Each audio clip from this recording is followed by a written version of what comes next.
So in this 10 years now usuke wazama ukufeba. I-strength sami umndeni wami and my wife. Ngizokhuluma iqiniselo emsulwa. Wake waphuma. Angithanda ukuphatha umngane because ngiyamthanda. Ukudlisela? Yini indoda yini egwala? Elinye lamaphupho ami come true. About getting a second wife? No man. Sanibonani again, Kamalama Ngusanel Sismo Bengo, and welcome to KZN Podcast. We are coming live. No, we're not live, but in Morningside, our studios here.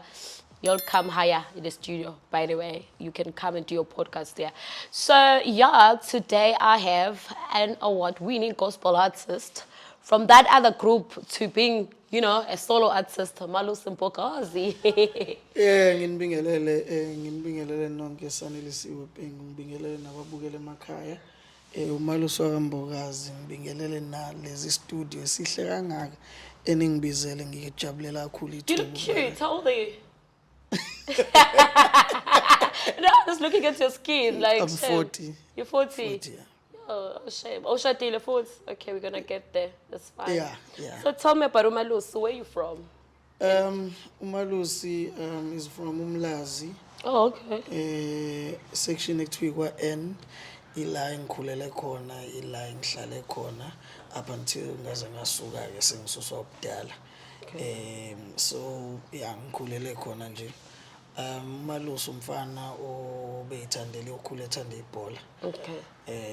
Fortunately uNkulunkulu wayesethi cha khohlwa ibhola uzongena ngala emculweni. Malusi umfana obeyithandela ukuba udokotela mayesemdala. Oh, okay.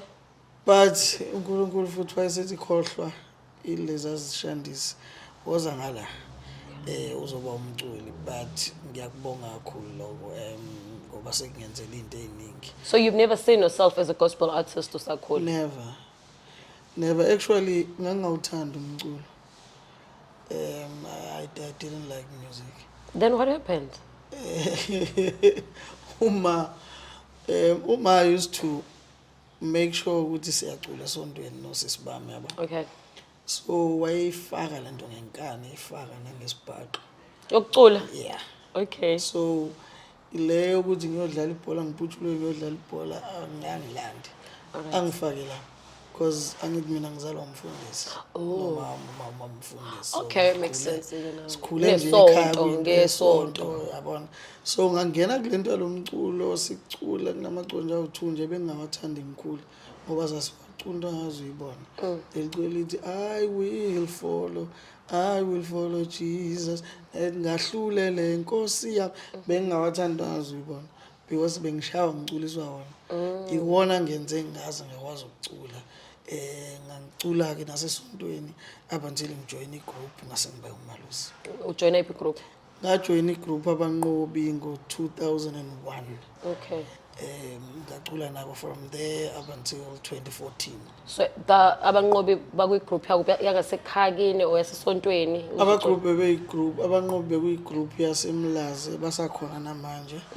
It's one of the biggest groups in South Africa. Bekuyigroup nje yasemlazi, so ngabajoyina besayi igroup encane engakaziwa. Sakhula ke sonke up until today. Wena washela nezinye ingane ngoba kuthiwa wena ocula kahle wayishiya wacula wena. Ecula kahle. Uyini umona washela nezinye ingane bezalana. Bezalana. Hayi ukuthi mina wayicula kahle. What happened was ngo 2014 ngaluza ivoice yami. And then ngaya kodokotela. I remember one specialist told me ukuthi ngiphinde nje ngicule angikhohlwe lento yokucula. Up until ngaya komunye abanye odokotela laba bakama ngesandla. Okay. Bangisiza ke bangijova. I think lo dokotela wayethe ngilojova 5 times. It's 5 days. Then we did that. Mase sikwenzile lokho yabuya ivoice yami. Okay. But after that, I went to the group. I sat down with the group, and I told them, "Ngunyaka olandelayo 2015, I want to release an album." Your album, okay. Because I had this thing, yokuthi, I think it's important for me ukumbonga uNkulunkulu ngalento angenzeleyo Oh, your voice. ngevoice, but at the same time ngangeke ngikwazi ukumbonga negroup Why? because it was me owayelahlelwe ivoice, not the group. Ofuna Ngangifuna umbonga ukubonga nge-album, ngendlela hayi ngicule lodwa. Okay. So after that mase ngibatshele lokho vele ngangikulindela ukuthi it will become difficult. It won't be into ezofika kahle emadlebeni abo, and ngangikulindele lokho because imini ngangilida amacula amaningi. So we had to come up with this solution kulento ukuthi how do we do this, and masibuka kahle as a group yayingeke isebenze ukuthi ngibe ndawo zombili. Okay. It was going to be difficult because la ngangizama ukukhulisa ingane yami, so lapha it's a brand eyayisikhona isinkulu, so mangihamba ngithi ngiyakhulisa la I will always be uMalusi wabanqobi. So for me to be uMalusi I need to be alone and do i-album yami. Okay. Nama responsibilities yes ane effect responsibilities ayakhula uma usushadela unezingane. Okay. Yeah.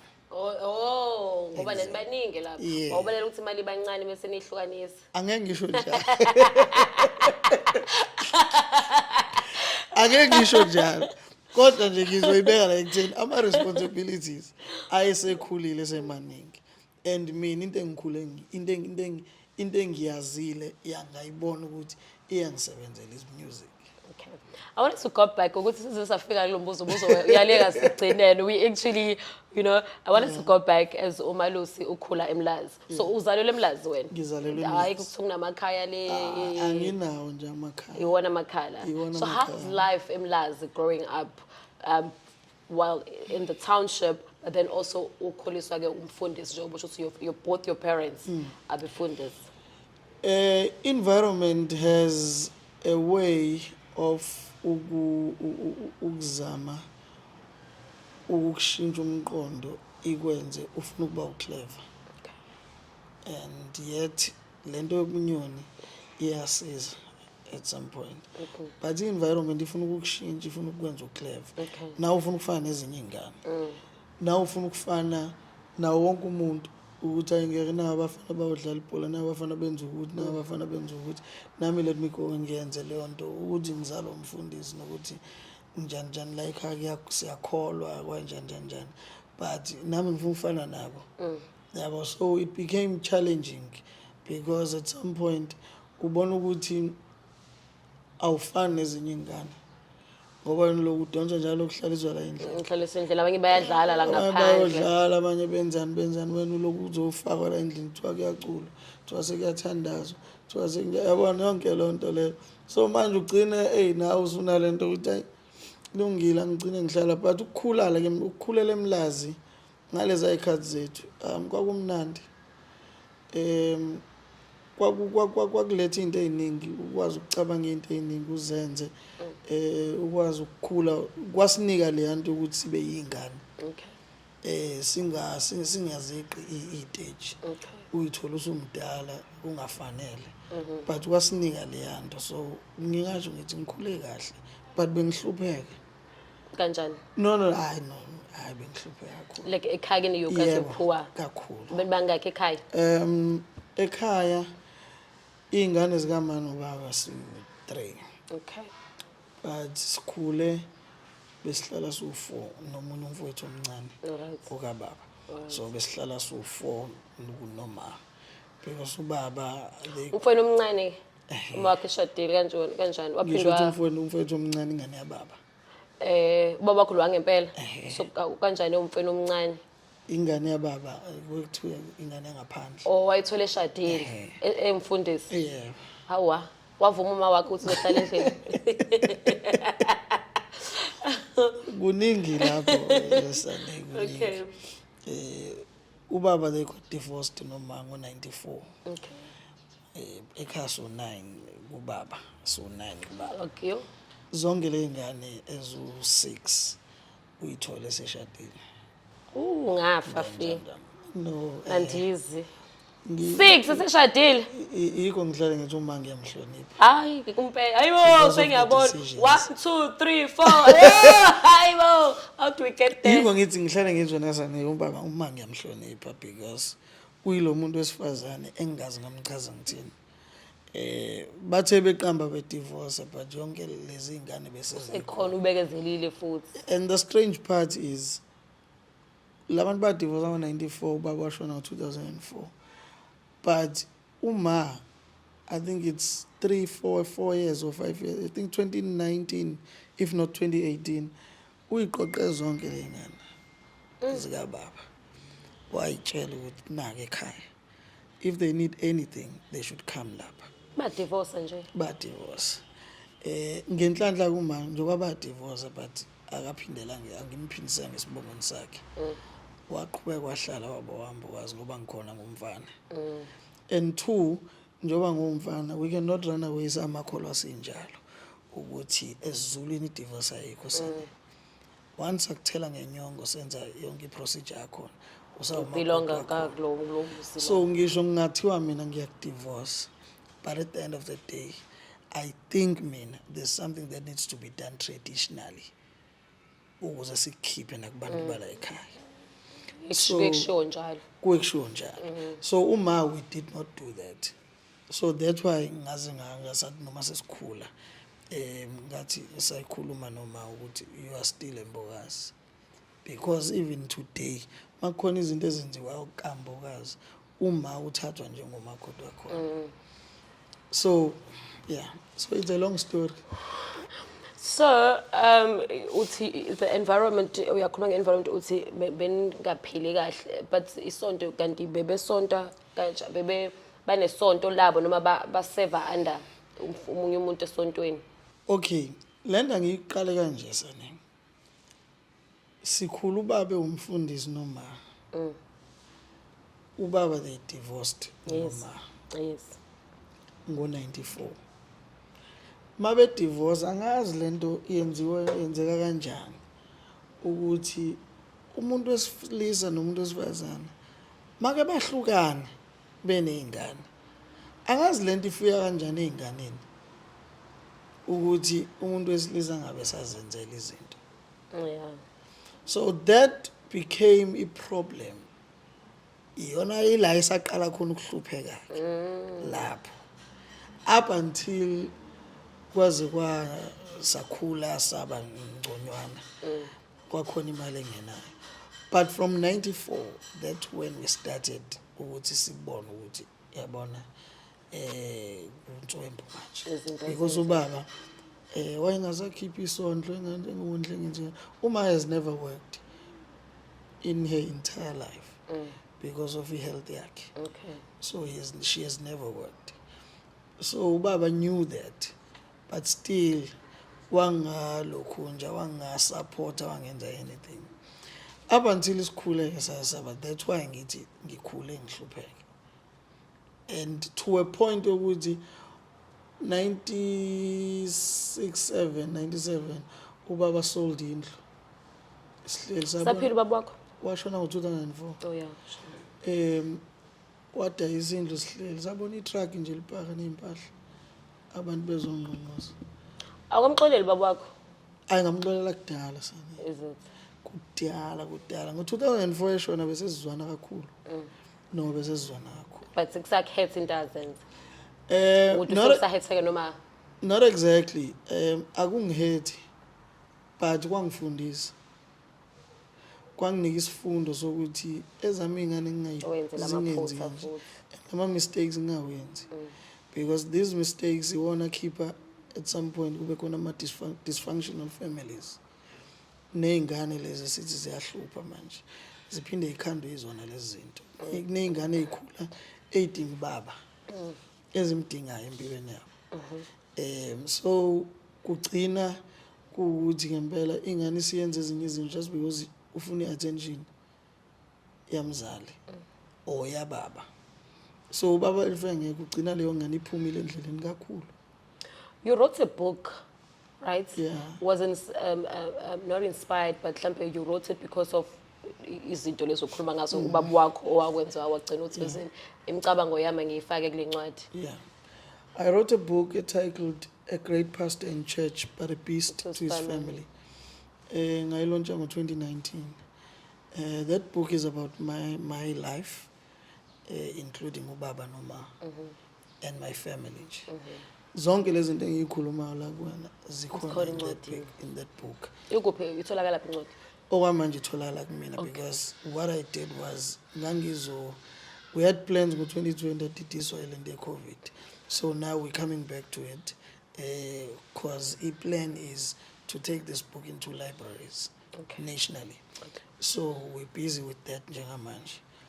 But it's a good book and ifundisa kakhulu kule genge esakhula abafana kakhulukazi.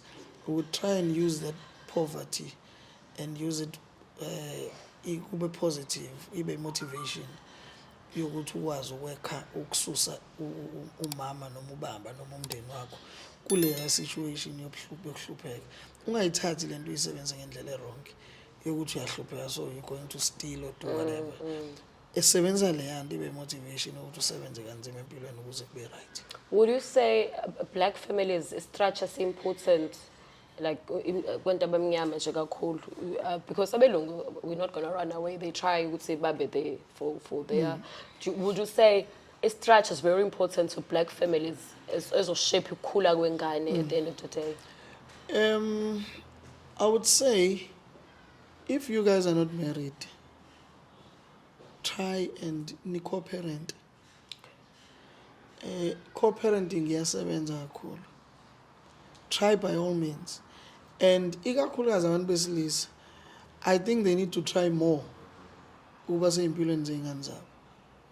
We have iy'ngane la ngaphandle ezabafani kakhulukazi end up thina siyibheka siyikhulisa siphenduke sibe ubaba kuzona just because their own fathers are not taking responsibility. We have iy'ngane, I'm sure I'm not the only one. We instead of becoming uncles of those kids, we end up being siba obaba kubona just because of their fathers not being present. So ngiyafisa ukuthi obaba ikakhulukazi masuhluka noma ingane, it doesn't mean ukuthi ingane akusasiyona yakho. Ingane, it's still yours. Try and find an amicable solution that would make nina nobabili ukuthi nikwazi ukukhulisa le ngane ibe right. Ungafuni wena umuntu wesifazana ukuthi ubonakale kuyona engathi right kakhulu kunobaba. Nawe futhi umuntu wesilisa ungafiki ufuna uzoprove ipoint yokuthi mina ubaba le ngane. Try and co-parent ngendlela right nonke ngoba nishadile at the end of the day. How many kids do you have? I have 2 kids of my own. Yes. But nginey'ngane ezo-6. Lezi ziqhamuka pheke ezo-3 ezo-4. Ezo-sis bami nje. Nezinye engiyikhulisayo. Usisi bakho abashadanga? No, abashadanga. So baney'ngane. The fathers are not present. Yeah. So you taking responsibility. I do take responsibility because at the end of the day angifuni lento yacishe yenzeka kumina. Angifuni yenzeke le ngane. And the weird part ukuthi baney'ngane zabafana kakhulukazi. So I need to take part in that. How long have you been married? 10 years. 10 years? Yeah. So in this 10 years now usuke wazama ukufeba. Ukwenzani? Ukufeba. Ukwenzani? Ukufeba. Yini ukubiza ukufeba? Well, you're married. Yeah. If you go outside. So why is it ukufeba? Okay, what do you normally call it? Angazi. When you do it? Ubani othi ngikwenze? I'm asking. No, ngizokhuluma iqiniso lemsulwa. Okay, waphuma. I nearly made a mistake eyenziwe ubaba. Okay. I ran away from becoming like him. Ngabaleka ngalendlela ukuthi ngayoyihloma ekutheni ngicishe ngibe nje naye. But fortunately enough, you came to your senses. Yabuya ingqondo ekutheni strength sami umndeni wami. Okay. And my wife.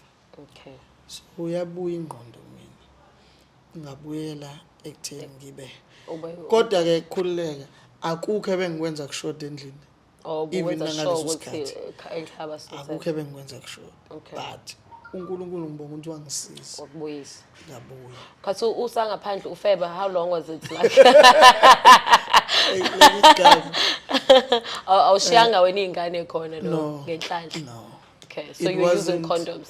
and it wasn't into futhi esikhathi eside Was it one person or different people? One.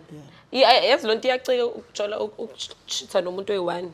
iyacika To ngazo the wife. No, I'm telling you. or Wesifazane, or even let's just I'm dating you, and then I find you uyangchithela with one person, and it's becoming longer. Like some of that relationship, it's irritating. No, umama umuntu nabantu abahlukene.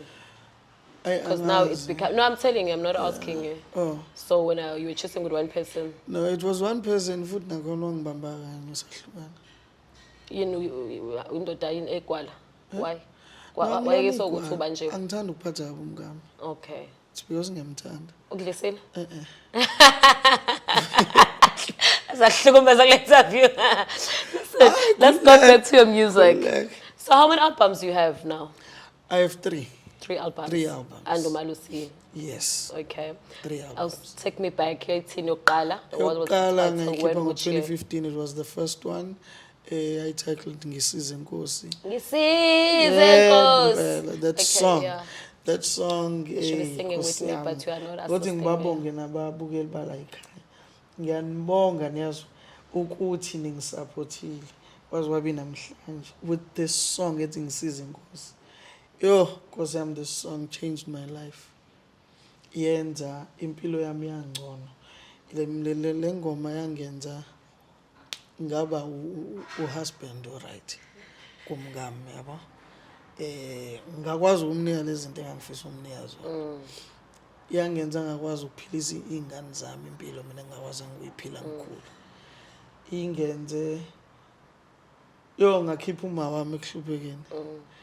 Ngaba indodana yakhe akade ayifisa emhlabeni. So ngiyayibonga kakhulu, ngibonga umphakathi. And ngibonga these people abathi mabeyizwa ngisho great nalabo abangayi-downloadile. Ngiyababonga ngoba bayazi. Oh yeah. Ngiyababonga nabo. And especially labo gogo abathi mabezwa le ngoma great bangithandazele.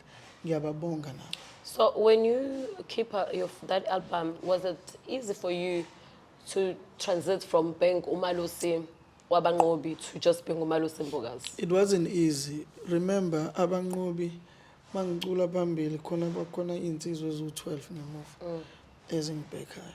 So when I decide to be uMalusi, it's imina nekeyboard phela. Akekho abantu abazongibheka. So ngirely ekutheni mina fanele ngicule kahle ngalendlela ukuthi labantu abala kulo mcimbi bayazi le ngoma futhi bayicula. Ibona abazogcina bengibheka. So it wasn't an easy thing to do. So it was a bit of a challenge. Ngalendlela ukuthi at some point ngangiye ngiphume stage ngambe ngiyongena ngale khoneni khona la ngayengakhala khona. Bengithi uzothi at some stage wacabanga ukubuyela emuva. No, isikhathi esinjalo sakasenzeka. Sayisafika ngaso lesikhathi ngisanda kuphuma. Ukuthi engathi ngibhedile. Wakhona into ezikumina eyingeke. No man. Lento ngiyenza because phela angithi khumbula from 2001 up until 2014 sine history nalabantu. And a very long one. You understand? Empilweni yami babe khona for almost 13 years. You understand? Ayikho into ebengiyenza bengekho. Yeah. So manje sokumele uyimele. So manje sekufanele ngizimele and ne pride ila. Ekutheni angikwazi ukufona ngithi bafethu ngicela usizo. Ngoba angifuni ukubonakala njengomuntu ohlulekayo. You understand? But isikhona istage la ekwathi khona engathi ngiflopile la. Abuye yathi into kumina No man, let me continue. Qhubeka nalento. Kwangisiza ke. You're in a better position now in terms of your music. Kakhulu mfethu. Kakhulu. I've recently made iphupho lami elinye lamaphupho ami come true. About getting a second wife. No. Oh, okay, sorry. Akaze beyiphupho lofuthi akusoze. Wait, yes. Anginaso leso sibindi esingakho. Healthy Anginaso leso sibindi esingakho. No, iphupho lami was to sing with the Joyous one day. Bangibheke ngicula ngisize inkosi. And it happened on Sunday. Oh, the show they had to go. Oh, wow. It happened and it was huge. Ngiliculele la culo ngalo. I think ngilinyuse 6 times. Ngilokho elikhuphuka amakey ngaze ngiyaphuma audience yalicula yaqhubeka ifuna ngibuye ngizolicula ngaze ngalandwa ngale ngabuya ngazolicula futhi ngu-encore wakhona so iphupho lami lafezeka elinye lawo yeah so ngiyayibonga iJoyous Celebration nobabulindelana Mkhize nobajabula uhlongwane nomthunzi number for giving me that opportunity Saphi Japlong? ukhona what do you mean Saphi? I'm asking, I don't know. Wezwa wena kuthi usho nini? The job is a taller one. Yeah. Okay. Oh, Mthunzi. Oh, Mthunzi number. Oh, now you're part of the Joyous Celebration. Ayibonke nababulindana Mkhize yedwa. Hayi angisazi. Uzoyibuza ayimini. Azahlupha sana. Uzoyibuza kubona. So third album, second album. Second album ngiyenze kuthiwa The Revelation. Okay. Now it went well. Okay. But ngayibuka ukuthi it's not what I wanted. Okay. Then quick ngaze ngikhipha i-EP le Okay. Okay, phumeni. Iphume mhla ka-1 February. Oh, this year. Yeah, iphume this year. Isayintsha sha. Oh, ilolo sixoxa ngayo lo. Angithi uyabona ukuthi ngibhizi nayo kabi kanjani. Angithi uyayibona ukuthi ngibhizi kabi. How's it going now so It's going very well. Okay. It's going very well, very well. So siphuma kuma-Easter, were you busy? Were you performing? Bengimatasa impela. Okay. Bengimatasa amasonto and I did 2 shows on Sunday. Okay. And Ntambama, it's uvukile and the Joyous Celebration. Let's go back to, so being a gospel artist, do you think about do they take it seriously, umculo we-gospel? Or They do. abefundisi bayanikhokhela, do they take you guys seriously when you go emabandleni abo? Do they pay? Unikhokhela umoya ongcwele? No, abanye bayakhokha. Then kutholeke labo abangafuni. Abanye mina ngiyakuthanda ukuthi mawungibiza ukukhuluma iqiniso. Angithandi lento yokugoqana. Okay. Mawungibiza nje ngcono sikhuluma iqiniso. Mawunganayo imali awunayo. If I want to come, I will just come just because mina ngithanda ukuza. You understand? But musu kungigoqa ungitshele ngomnikelo ukuthi sobona emnikelweni ngoba like seriously you awazi abazalwane ukuthi abanikelele ukufika kwami. I don't think abanye babo noma amanye amasonto angakwazi ukunikela afike emalini engiqashwa ngayo. So you might as well sikhuluma iqiniso elimsulu. Ngifike ngizocula ngizohlabelelela ibandla li-enjoy ibandla kube mnandi. Usho nje ukuthi nje awunayo imali. Mawunganayo mawunayo usho ukuthi cha nginento engaka Mbokazi. Anginako okungale ngiyazi ukuthi uqashwe mina ngemali engaka kodwa nginento engaka manje. I will come. I will gladly come if I'm available. Yeah. do you think lento yama-gospel yama-awards nasale kuma-gospel is it still important, is it still relevant ukuthi usuwini i-award ethile-ke manje or is it important? Asifani kuba sabantu. Kwabanye ibalulekile. Kwabanye kubaluleke amanye akabalulekile. Kwabanye bangawawina wonke but angabakhulisa angayikhulisa ibrand yabo. Okay. So at the end of the day for me angeke ngithi nje lento iyana ngokusebenza kanzima. And enye into besides ukusebenza kanzima iyana ngokuthi nje uba no believe kule brand yakho at that time. Okay. Wa investa kuyona ekutheni akufake lapha nalapha ukuze wakheke kube ilento oyifisayo noma ube mkhulu because Manje wena ufuna ukufaka lapha nalapha? not ngisho kanjalo but at the same time ngeke ngikuthanda ukuyingenela endaweni. Okay. What you've seen me doing, it's not omunye umuntu, it's me who's Okay. doing those things. Ngiyathanda mina ukuba ngiyayithanda lento yokuba hands on Okay. on my brand. Speaking about that, you are a singer, a producer, and a composer. Do you do everything by yourself? I do everything on my own. Okay. Yeah. What's the difference? Composer, you write, I write songs. then you produce your. Ngiyangena e-studio ngiyiproduce. So meaning when you produce, when you start recording the song, when you decide your first no, let me change this, let me. Exactly. All right. Yeah. But we are khona ngiyabantu kusebenza nabo nobufisa ukusebenza nabo Bakhona engeke ngisebenze nabo. kuma-album amaculi. Kuma-albums ami bakhona engeke ngisebenze nabo. Yeah, baningi abanye baba mangingaba mention ngizosuke ngikhohlwa abanye. Okay. But baningi abantu engeke ngisebenze nabo. But in most cases ngiyathanda ukuzenzela. Awuthi uyibambele. Ngiyathanda ukuzenzela ukuthi leya ngoma ikanje yasenzeni kanje nje. Yonke leyo nto ngiyathanda ukuzenzela. Do you see yourself as an artist till forever? Or do you unezinye izinto ozenzayo emaceleni noma ucabanga ukuthi I will never be an artist forever, I will do other things, or you see your music working until the last day? Ngingasho ngithi okay, one, I see myself as an artist forever. Okay. Yes. Because you can't run away kule nto is pure.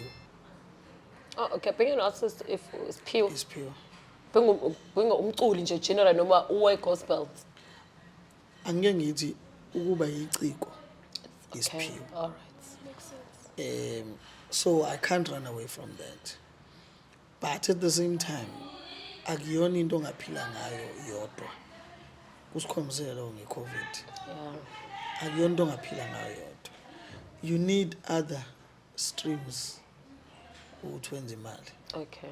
So mina, that's why I wrote a book. That's why manje I'm busy in a project of opening a training center. Okay. What are we training there? I'll be doing financial management. Okay. It's a school. Oh, it's a school. Yeah. So I'm busy with that process. Okay. It takes Banoy? time. No. This was financial management. Financial forex. management. No. Okay. Financial management. So besifundisa Ukuthi abantu bantuze imali. ukuthi imali Why? ukuthi uyiphatha kanjani. Two. Why? So ngizwe. Ehlisa umoya. Okay. Mangithi it's a training center. I mean it's a school. Oh. La ufundisa khona College. skills. Oh, okay. Yabona? It's a skills development. Oh, it's school. yeah, manje wayengasho kanjalo umntu futhi nje it's a skills. Inkinga yentsena adlelwe imali kakhulu. Make sezwe nje kuthiwa beza nje kuthiwa nayo into ethile ngiyakhulu ukuthi ngidlelwe imali. Hayi kusefuze into financial management like hayi sifuze imali yami. Hey, I guess. No. Okay, I get you. Yeah. Right, so I'm looking at that. Ukufundisa Options. lezi zinto zonke or public management Okay. or nje kuningi bricklaying, carpentry, Okay. boiler making zonke. So you're lezo working, do you think you by end of this year will also zinto. Yes. By end of this year you'll be seeing right. it's in town, it's going to be in Long working out. busy nako Okay. in getting a place la. Little bit of engazi space khona ukuthi enough. this is the space where I'm working from. Okay. So you're saying overall, no, yes, you will be an artist forever, but then kunezinto emaceleni ubona ukuthi. Kunezinto emaceleni. Even now I do have things that I do. Okay. Wenza amathenda. Angeke ngikwazi ukusho, but I do have things that I do. Do you see yourself writing another book? I don't know. Time will tell. Time will tell. I don't know. I'm still working on this one, and the Cameron Wiskati will Was see. it easy to write it? No, it's not. It It's took you not. some time. It takes time. Okay. But I think what assisted me kakhulu, ukuthi I wrote it nomngamo ayelayiduze Nkosi yami. Oh, okay. She's a writer or works as. No. She's not a writer. It was the first time. Udba yena ufundile kunami. Mina nje ngifundile. Ugcina ba? Mina agcina 80. And Grade then eight. then ngasengiyokwenza i-civil engineering. It's something else. Ngase grade 10. Yeah. Manje uvumelana ngophela ngiyabheda. Ngibhena mina sikhule ethi ngo standard 8. Lento ama grade into zingane lezi. Thina beku standard 8 and then I went ngase ngiyokwenza i-civil engineering eceleni. Civil engineering uyenza noma aqeda ngifunda. Angithi ngangena e-FET. Oh, FET kuyathathwa So nje. ngase ngiyangenza. Kuyathathwa nje nombanje. Ngiyathathwa phela uzuzofunda Nkosi yami Jesu. Do you have friends in the gospel industry, in this gospel industry? Or do you have just saying, abantu nje engibaziyo? I could say, Nabafowenu nodadewenu la. yeah, I could put it like that. With Baba Fuetu. Okay. Yeah. Because the friend thing, It's too deep for you. omunye umuntu angazathi yini ubungani so angifuni uzesifike. Ungaze umngane kanti akakwazi lokho ukuthi. Yabona ugcina umngani wedwa. So abafowethu but sibambisene kahle kakhulu in such a way that owangempela ungagcina usekudevelop usekufika ebunganeni. Yeah. Is the gospel industry big enough in Durban or in KZN at most? For all of you guys, sikhona space same. Nina nibaningi kakhulu ndlula industry noma industry is enough ukuthi I know ni sharp. No, but uphaya mkhulu kakhulu. Okay. Sonke we can take a bite. Okay. Mkhulu kakhulu. Kakhulu. Oh, okay. If you could look at amasonto akhona, there are so many. Which means gospel fans or supporters akhona maningi. Sikhona siyakholwa. Yabona. Lento gospel music inkinga ngendlela ukuthi there was a time where I got invited in one place. It's a Richards Bay, I think. I think it's a neighborhood watch or something. Neighborhood, something like a I shisanyama. think it's neighborhood watch. Zengijwayele izinto zethu la sihlala ngakhona. Ooh. Neighborhood. Kondawo ethu is a Apho neighborhood. phake ngifuna ukutshala bazohlala endaweni ezama neighborhood watch. Ukhona nje phela emlokishini. Emlaza Elokishini ayithi bayibiza ngeforum. Oh, yeah. Kodwa thina sithi neighborhood. Yini kinga? Nini esilungwini. Cha. So you've made enough money now ukuthi sohlala endaweni zabantu abasama lapho. Emlazi. Hlala Malusi. Ngizwe ukuthi kuthini? Hayi ngikutshela. What if I wanna come and cook? Like, I'm a chef, by the way. I can come, not for you, for a family. Kulungile. Yindaba ukuthi not for you. No, but I'm going to say, bengithe wazophela mina. guys, give me some gospel artists neziphandle is fresh. Manje ibona zakulandela. Sorry. Sa fresh. Yeah. No, ngiyokutshela phela ngalelo langa uzopheka ukuthi ngihlala. Sibone Influence I forward. Manje ke influence. Yes, I'm listening. Yeah, so angithi emlazi wena sana ufuna ungifaka izinto emlomeni. Emlazi. I'm asking you. Uyangichomela bese ngakhona ukukhuluma indaba zama besabuza umbuzo wasoye neighborhood lapha ya Richards Bay. Instead of telling me that's what in neighbor what lento yakho yabelungu. Angithi ngisho le ndawo zeni enihlala. Hayi mina cha ngihlala endaweni eziphakeme mina. No ngakwakho ikhona neighborhood watch. Wow. Ikhona. Sane. Ngizosuke ngisho ukuthi ikephi. Ikhona what. Yeah sane. No ngangimenywe eneighborhood eRichards Bay. Ngangimenywe neighborhood eRichards Bay. Lapha ngiyakhumbula ukuthi babethu angingene futhi kwakuyi weekend yamaphasika. Okay. Babethu angingene stage babethu nje if ngene nje manje owo 7 ebusuku yabo kuthiwa ingena nje manje khona uzocula nje Nkosi yami abantu uqede 15 minutes ngoba isendaweni yethu thina siphuza ama wine ngathi wo ngiyekeni ngathumela imina njalo umtshela umphathi wendawo ukuthi ngicela ukungena ngo-11:30 bamtshela wayi ngafuna engayizwa lento ngathi hayi ngicela ukungena ngo-11:30 angena ngabo 12:15 aze ngaphuma ku1:15 stage phela musutho ukuthi kanje into siyavuka into zethu exactly ngahlabelela lapha ngalendlela ngahlabelela lo 10 minutes wawushiwo ngathi mangiphuma bangivimba awu njani manje kwathiwa ngeke eqhubeka kwamele phela ukuthi mina benthe u7 by the way ngaqhubeka ngamabomu ngoba abantu bajabulile kumnandi ileyo nto ebuye isishaye ekutheni at some point lento yokuba professional kakhulu mina ngibe ngayifuni khona mathi kanjani ubuthe 6 ngibe ngayithandi uthe 5 minutes 10 minutes hayi kanjani ku right kuma shows kuma gospel shows kuma concert athile exactly kodwa kunendawo nje kumele kunendawo nje la kufanele ukuthi hayi no let uthi ngijabulisa blood pants na abantu bajabulile uthi ngivele ngiqhubeke ngibajabulisa so ngabajabulisa up until I think 1:15 to 1:30 ekseni ngase ngiyaphuma ngahamba ejoint so umculo wegospel ungena yonke indawo in any show in any event that you do kuyathandazwa So awukwazi ukuthi ungangaba naye umuntu wegospel. I think I asked this question a lot. For me to sing a gospel, I need to ngikholwe. Niyakholwa nini? Nonke noma wena. Mina ngiyakholwa. Abanye awazi. Angazi. But mina would wake up and sing gospel. Angazi. Kuyisinqumo sakho. Okay. Ngeke sikuvalele sithi siyalivala igate ngeke ungene ngoba ukholwa. Cha. Asinawo lawo mandla. I don't think ukhona nalawo mandla okwenza lokho. uNkulunkulu kuphela ekufanele abonane nawe umntwana wakhe.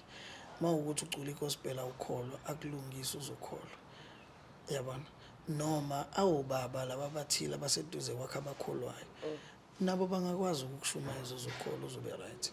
Kunezinto ezikudonsela ekukholweni awuvela ukholwa. Kunezinto ezithile ezokudonsa. Yonke into you end up being attracted by something ekwenza ugcina ungenile kuyona. Awukwazi ukuthi untanta la emgaqweni kungekho lutho. For an example, mangahlangana nomuntu homeless la angikwazi ukumshumayeza ngimise esontweni as if ukumshumayeza kuzomenza asuthe esiswini akwazi ukuthola ishelter. No. But what I will do if ngimdingile esontweni fanele ngimnike ukudla ngimnike ishelter abone uNkulunkulu kumina so that ezogcina ejoyinile kholwa. Understand? So yonke into inento ekattractayo ukuthi uzongena kuyona. So nala if you choose ukuthi ufuna ukucula igospel wena ukholwa. So now you go to church a lot like you're called. I go to church manje ukuthi esiphazamiswa ilento yokuba busy. But I usually go to church. So awusayi esontweni kahle. No ngiyaya esontweni. Sane ngizwe. Ngiyaya esontweni. Usubhizi kodwa. But ukuba busy kwenza ngingayi njalo. Probably in a year, how many times do you go to church? I can't count because mina inkinga yami wami umsebenzi uyinkonzo kawana. Oh yeah. So I end up being in church but not in my church. But uNkulunkulu uyabona awuzile phela ukuzona. Kodwa ngiyalalela izwi. Ulalela ngikhonze. Oh okay. Oh at church. Okay, that's nice. Awuvela ufike nje kalaba bafika sebeguqa sebecoca. Ngeke nabo ngeke ngibahlulele. Okay. Because nami ngiye ngikwenze. Njengoba kade wamaphasi kanje bengikwenza. Ukufika ngene stage ngiphume ngihambe. Ngiyongena kwesinye ngiphume ngihambe. Bengayilalela intshumayelo ngiyilalele kanye. Intshumayelo I think bengikwelinye isonto la mfundisi uMasinga. Ilangilalele khona intshumayelo. Oh yeah, Abraham. Yes. Ukhona. Where is it? It's a beautiful church. Is it? A DWC. Oh, Durban Worship Center. It's a beautiful church with beautiful music. It's a point. Somewhere la mauza ngase Durban Oh, Station. ICC. Ngase Durban Station. Station. Oh, okay. Now so makhelwane. So ngilona sonto engiye kulona ngayo ngezwe intshumayelo. Na khona ke bengashumayela kodwa yena. bekushumayela umunye umfundisi obeyiguest. Yeah, ave shumayela ama guest. Kakhulu. Cha nayo Abraham uyashumayela. Kahle. Nayo uyashumayela kahle impela. Okay. Yeah, nayo uyayikhuluma into enesense kakhulu. Because la uyafundisa vela khuluma umsangane nje vela ungabusazi. Ngingazi. Cha ngiyakutshela Oh uyangitshela. Yeah. Oh hayi ngiyakuzwa. Ingane zakho usikhulisa and I know ukuthi when you come from a family which abazali bebe they will more force you to be at home, pray and do all those things. Do your kids have freedom? Are you trying to push them to the gospel side to uNkulunkulu? Or right now you're like, Ganzam, mina ngifisa ukuthi but you can do whatever you want. No, ngiyabaphushela kuNkulunkulu.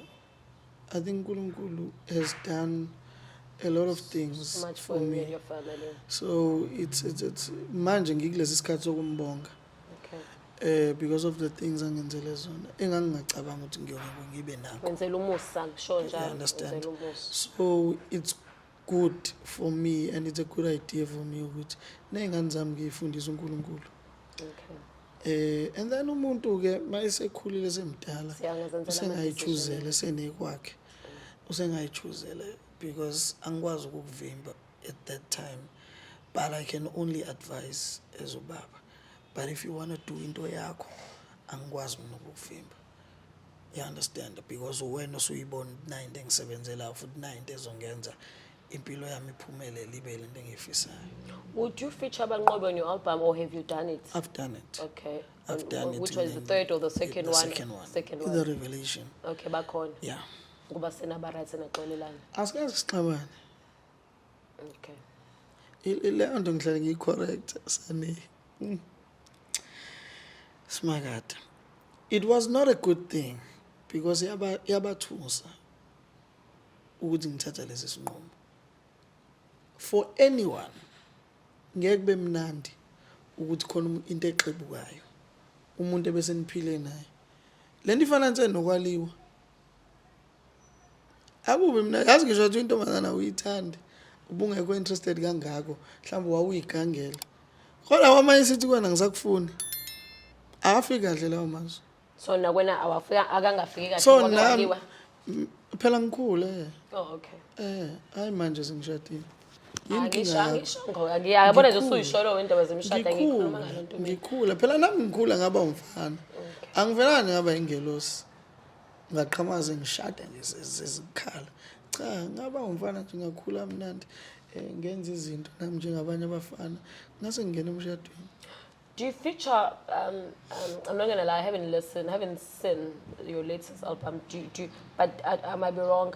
I don't see you working with a lot of, not a lot, maybe with them gospel artists, like, you know, they feature Rishan and all of that. You will don't see it now. Oh, so yeah, ingoma engizoyikhipha nje ungisize Nkosi, wonibela ungisize Nkosi. Uyawukhipha kwesithathu? Uzozwa wena thulithi do. Ungisize Nkosi this time ngiwucula noAnda Ntanzi noThina Zungu. Oh, okay. So uzowuzwa. So that's the only two people you featured on this album? Okwamanje. Okay. Yeah. Before you've never? I have. Like who have you worked with? Beside Abangozi? I've worked with, I've worked with artists, upcoming. Oh. Yeah. So I used to work with them. Why our colleagues are lawo? Not exactly to my hand, but I believe in development. Okay. Yeah, cool. Okay. Yeah. So now ila ngisebenze khona now. Okay. Ngoba bese kufika kumina uthi ngwathi angisebenze. Mfakeme. Where to from now? What are you know? From here, I'm busy pushing my EP, and I'm planning my second annual the revival celebration. Engomhla ka-9 yenze last year. Last year. September 10. Just At the station urban. Oh, okay. Le ndawo laphezulu eDurban station. Enkulu yini ndawo? Inkulu, and it was packed. How was it? Angifuna ukungakusho lokho. People came out. Wow. Bang support. It was packed. So you want to do it again? So I'm doing like a one man. It's an annual thing, man. Okay. I'm doing it again on 9 September. Oh, yeah. And at the same time I'll be Perfect. 40 years on that day. Oh, I mean, like CS, and that's if you invite us. Yeah, ngizoku-invite. Or come. Njengoba ngihlezi ku-invite ungezi. No, but wenza izinto eluzenzele mashasheni. Uyafika nje kwezinye isuke kude. Like? Please give me one. Ngizokutshela ezinye ngizokhumbula singaqedi le because there's nothing to khumbula anyway. Phela ngiyayibona status neyithombe. Ngikubona thula. Bekumemile abanye uya. No, I post but I don't go. I post but I don't go. No, respond etwini. Mina? Awuzongibona indawo. Hayi kulungile. I'll tell you ngiyangosikande kuphela mina because ngibhinqa. Oh, umaskande yini yana? Just once nakhona. Futhi nakhona ngihamba lo yi1 womcineka. Kulungile manje usungezingane usukufuna ukuhamba nami kwishow gospel yami, gospel show yami. Kulungile uzohamba nami ngizokulanda mina. Ngokulanda mina. So what are we Ngoba uya kumaskanda ngithi ubuzingane kweyami. Ngibhinqa. Phela bayibhinqa angithi uyawuthanda umculo okhona futhi. Yeah, I love gospel. Wazayo phela kusho yami. Wena Malusi ubucwele gospel serious ngifuna ukukhalisa. No, le yokufunda mina I love traditional gospel. Ngizokuculela nje yona. Wena ucula ngifuni male gospel yeni yokhaya. Yabo nje ucula joy celebration. Yona ngayifuni lo joyous mina. Awe manje ngihlala ngiyayithanda. Mina I sing traditional music. I love traditional gospel. I sing traditional gospel. Yabona ukuthi kushuza ngazi ngicula kanjani kodwa ngicula wona. Yeah, ngifuna. But so, 9 September, I'll be doing this show again. In the house, and yeah, by the way, I'm looking for sponsors. ngicela bafethu ningihawu jesu. But then you look for sponsors, but now approach sponsorship. I do. That's one thing I do ngempela for my events. Ngixosheke lo uba manager. Eh? Ngixoshe bese uthi he's not doing enough. No. Angithi yena manager mina. Hayi company yami. Okay. Oh. I-event yenziwa i-company yami. Uyena manager uMalusi as a brand. uMalusi as a brand. You understand? Lento music ihluke kakhulu sana ziningi into zakhona. Mina manje ngizihambele ngedwa nje wonke umuntu. Now ukwaba imanager abantu. Wow, you wanna go there? Anything that has to do with artists in my life, count me out, sir. I don't want. So yeah, I'll be doing that show. Yeah, I'll be doing that show, and then after that, ilento yesikole ke skills development. Lekuyona ngiyibhizi nawo kakhulu. But first of all, what would you like to see with gospel industry ishintsha? Maybe mhlawumbe indlela enitreatwa ngakhona. What is it that you wish for this industry if you had powers of convincing us or people or whoever ukuthi ngifisa uyibona? I would wish to see abantu abamakholwa who are millionaires sponsoring gospel music events. Okay. I want to see them doing it more. Because we end up kuthiwa events they are unprofessional and disorganized because of the sponsorship. Khuluma ngibalo wamfundisi. Oh yeah. Khuluma ngowonke umuntu. Oh. Wonke umuntu onemali. Osomabhizinisi abanemali. Ngoba ngithi ugcina ama event as enwenzayo ekuthiwa awekho professional or disorganized. Kanti sponsorship. Because of sponsor asikho. Ngase ngithi mina ukhuluma ngalo wamfundisini disorganized. Ubani lo? Ama event. Ubani lo mfundisi? Lo organizer naye. Angimazi. Kube nehlalo kuphela.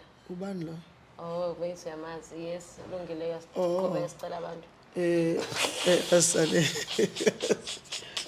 So I would want that to change. Okay. Abantu siyacela basixhase basponsorishe osomabhizinisi wa out there. Bayifake nakuthini imali. Mina ngiyathembisa mabe ngasponsorishi imali, masponsorishi yami event. They will see an organized gospel event. Okay. Yeah. Iloko engifisa kushintshe and no nabantu ke be gospel abazalwane yabona saneni the way maskandi shows are packed. Ithi phela kutsogcwele thina. You understand? Yeah. Samabhinqa sonke nguswenze ngazuthi angilona nami phela ukuthi ngiyakhola ukuthi angena umZulu. Hey akona unkumzulu oyibhinqa. Nami ngiyibhinqa. Ayikena unkumzulu oyibhinqa. Why nisho njalo? Nina no skri. Samabhinqa. Zami effect ukuthi Mbokazi nami mangena kuthiwa donta kuthiwa Makembe Sontuli Sonxele ngibhinqa. Asho ngazi lento ene gospel ufake anyana. Ngumzulu. Hayi no ngimzulu. No ngumzulu mina. Kuningi yabo nje ziningi into zesizulu engizaziyo. So ukumema nje kule mbuzi yami. Ziningi into zesizulu. Uzofika. Uhlaba imbuzi? Nazi nje ziningi zothu. Bengizofika. But uthi ngeke ngidle. Why? Ngoba izwani nami. Imbuzi. Yeah. Oh. Mina izwani. Iskapu uzosidla. Iskapu ngiyasidla. Okay. No, I eat iskapu nenkomo. Ngiyayidla. Ni rich Malusi, ngithi vele sanizidli nje. No imbuzi angiyidlisela. Kahle manje. Angisayidli inyama ebovu yonke ake enhloko. Ne gout? From September last year. Last year I was admitted after my show, right after my show. I remember you were sick. Uphethwe yini? Bakuthiwa inyongo yami ivuvukela. So I was admitted for 3 weeks. Evukele ngempela? Kakhulu. Why? I nearly died. Is it? Yeah, because what udokotela makuthiwa ngihlale for another 4 or 5 hours ayizoqhuma. Indlela ivuvukela ngayo. What causes that? Is it disease?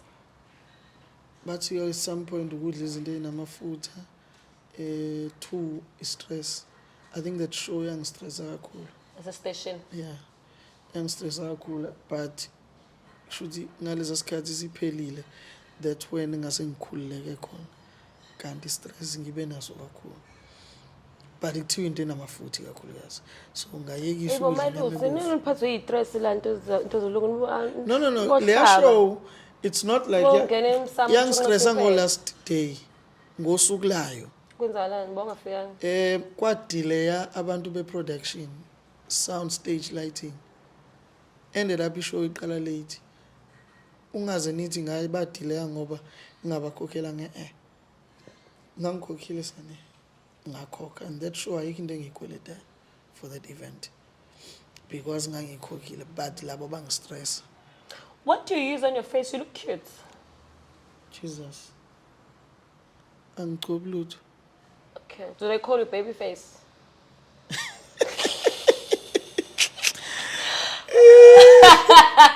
What do you find on social media? Ujingana sibonzi ngimdala. I was about to ask you, what have you, when you go in gospel, so do they come? You know, as on our shows, when the cute guy perform lapha, sinchikela ngabo bra, hey, nali paint. No. But I bra na painting. But they like me. Oh, so I yes, abakhulume na. It's just so traveling nje uperform. Amanye akuthi khona nje amanye ngeke ngibuza ukuthi uneminyaka mingaki. Ithi ngani na 22 ngithi azilingana firstborn yami. Okay, laba bano30 awunankinga nabo. Bangijabulela, everyone angangijabulela. Futhi wonke umuntu angangithanda. Akhe nje uperforma le kude nje yebo usebhizana. You know, you're not even home, then I come, then we perform. I mean, sorry, you perform. And then as Sihleli lapho umuntu akunika inamba uyithatha. Ngizoyithatha kodwa ngidelete. Phambi kwakhe ngizoyithatha. But ngizoyidelete ngiyisebenzise. Because ngiyamjabulisa. At the end of the day angikwazi ukuphoxa. Where do you find, what are your social handles? Or do you find you on Facebook, Twitter? Ngikhona on Facebook, Instagram, Twitter, YouTube ngikhona. Malusi Mbokazi. Yonke indawo. Indawo Malusi Mbokazi. Mabe ngidinga abantu 0731579508. That's a booking number. That's a booking number. Can you repeat it? Please bakwethu ningla nifone ngoba ningibook. No WhatsApp no thumela ngoba sikhuluma into ehlangana nomsebenzi. Hayi okunye. Hi, hey. Can you repeat your number so kubhalela kodwa futhi yena la on this episode? Ayithombe. Ungangithumbi ayithombe bazalwane. Please, ayithombe. Repeat your number. 073 indaba zamanuts. Uthe ithombe anti kusendwana. Ithombe. Ezani Uthi hi, this is me. And then Angazi ngenzeni nami. Nomso efuna ngithanda ngimthandazela ngazi. Ukuthi abacacisa.